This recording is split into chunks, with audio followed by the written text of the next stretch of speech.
Whether you're looking for answers to specific life questions or simply hoping to become the best version of you possible, welcome to the Mental Breakdown and Psychreg podcast, where we offer insight, information, and strategies based upon research and years of practice as psychologists. So sit back, have a listen, and get connected with our hosts, Dr. Berney and Dr. Richard Marshall. Welcome back. Yesterday we talked about a nutritional plan, getting rid of sugar, getting rid of additives, increasing protein, right, as a way to help manage and treat ADHD symptoms. Right. Today we're going to talk a little bit about supplements. What you can add to your diet. Some other things that you can add to your diet besides the protein, usually through, again, either nutritional supplements or certain kinds of foods. Certain kinds of foods that may all help these with that. Supplements are contained in certain foods. Right. The problem is our American diet doesn't include a lot of these foods. Right. And let's think about the first thing that we're going to talk about, omega-3. Right. A lot of kids don't like fish. That's right. And so it's really difficult for a lot of kids to get a healthy amount of omega-3 in their diet because they just won't eat fish. Right. I was reading that list of and fish. And the fish sticks don't count. No, that's what I was just going to say. Oh, you were? I was reading that list of fish on anchovies, sardines. Yeah. And most kids are not going to eat that. Right. Oysters, I mean, and it's wild caught salmon. Right. It's not just salmon, it's wild caught salmon. And so even for adults, it's not easy to get omega-3 in your diet because we don't, if we lived in a coastal community, surrounded by the ocean, those individuals probably got their daily allotment of omega-3. We don't. Right. Yeah. So omega-3, and I won't go into the specifics about the balance and ratio between omega-3 and omega-6, but the problem is that a lot of the omega fatty acids that we get in our typical American diet is omega-6. Right. And that's when omega-6 far outweighs omega-3, that's when we start getting into some problems, some health-related problems. We're eating the wrong omega. Right. We're getting 6, but we need 3. Right. So omega-3 is a great way to help boost a lot of things. Right. Omega-3 has been proven to improve mood stabilizing, the stabilization of mood. It helps with health-related issues. Yeah. So omega-3 is a really good thing to have. And if you're not eating 3 or 4 helpings of servings of fish a week, then a supplement of omega-3 is really good. You want to look at the amount of EPA and DHA in your in the supplement that you're taking. But you want more. You want as much as you can of EPA. You want more EPA if you can help it. Right. If you look at the label, and ideally the EPA would be higher than the DHA. It's just there's different molecules, but I think an omega-3 supplement is probably worth considering for almost everybody. Right. Absolutely. So, but there are others, things like iron.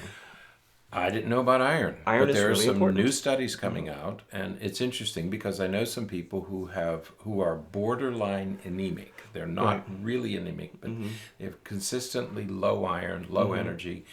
And I didn't know about the relationship of iron to ADHD, but there is one. Yeah, absolutely. So you can boost iron in your diet through red meat, and other meats like poultry, chicken and turkey, but also shellfish and some beans and things like that. If not, another supplement. You can, if you're there are different signs and symptoms, I suppose, of low iron, feeling cold. Very often, suggests low blood circulation and things like that.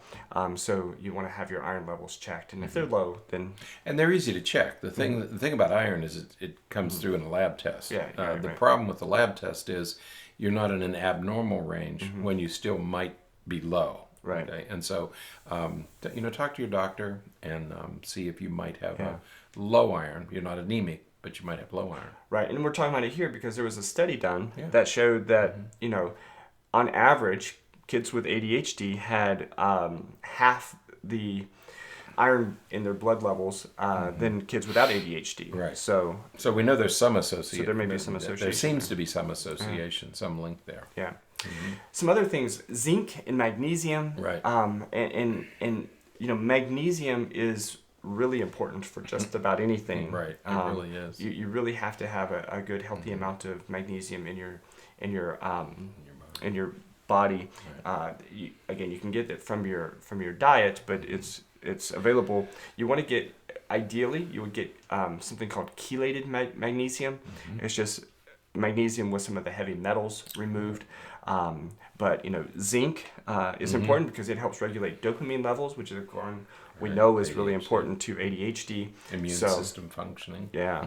So lots and lots of these supplements that are really important.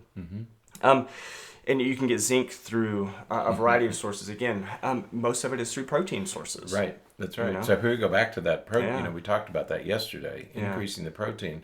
But by increasing the proteins and the complex carbohydrates, you're going to be taking in these elements in your diet. And I think it's an important, at least, correlation to make that, whether it's the omega-3, zinc, iron, magnesium, all of these things can be in your system, in your body for availability through your diet, a healthy diet of good levels of protein and things like that. But when kids don't eat much protein, many kids prefer carbohydrate-based diets. Yeah. And so they're not getting the protein that they need. And so is it really that surprising that kids with ADHD may have deficits in these areas because they're not eating the protein that they should be eating to have the availability in their system that they should? And the other thing to think about, we talked about the foods yesterday. We're talking about supplements today. In the typical American diet, think of a typical American youngster who, on the one hand, is eating too much processed food, and they're not eating these foods. Right. Okay. And so you have a double. Right. You have two contributing factors here. Is you're eating too much of the bad one and not nearly enough of the good one.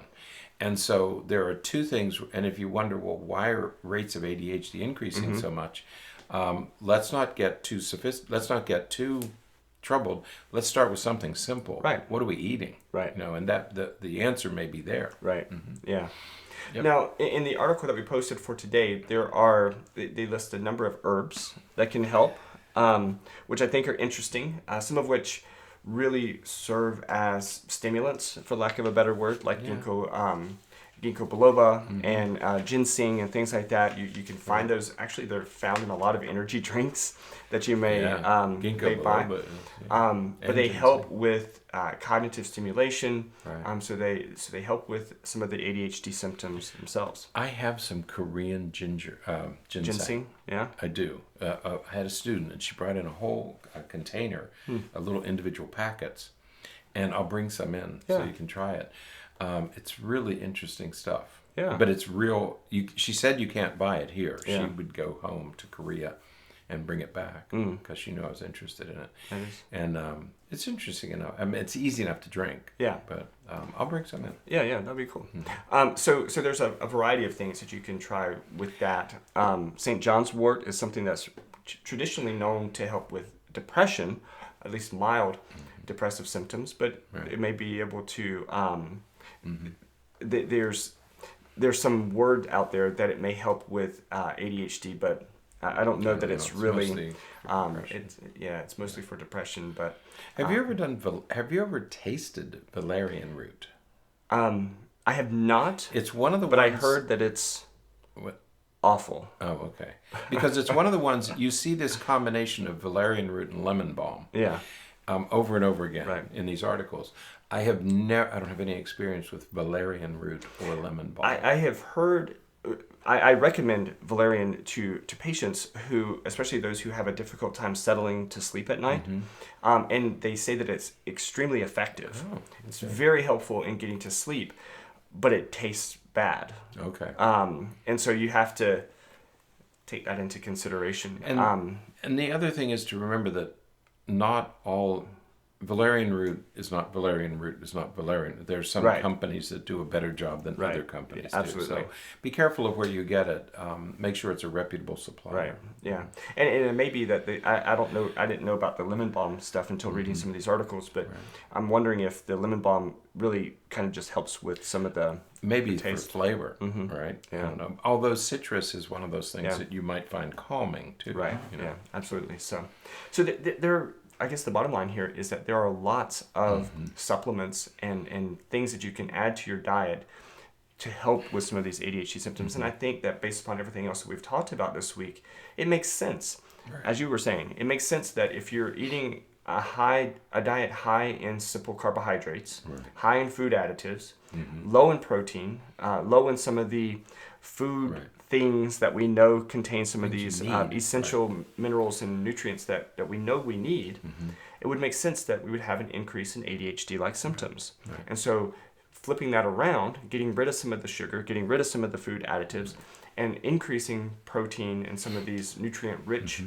foods, you may see a significant change in those symptoms. That's right, because it's two problems in the American diet. It's what we are consuming, but it's also what we're not consuming. Right. And so remember that it's a two-part process. It's two things to think about here. Absolutely. Yeah. Absolutely so. All right, that is it for today. Until next time, stay happy, stay healthy, and forget to be afraid. Thanks for sharing this episode of the Mental Breakdown and Psychreg podcast. Be sure to check out the show notes for links to follow us on Twitter and subscribe to our YouTube channel, where you will find all of our previous podcasts and much more. We would be honored if you would become a patron through patreon.com, where any donation you can manage will go to the development and creation of more content. Just visit patreon.com/thementalbreakdown for more information. Thanks again for listening. Have an awesome day, and we look forward to being back in your feed tomorrow morning.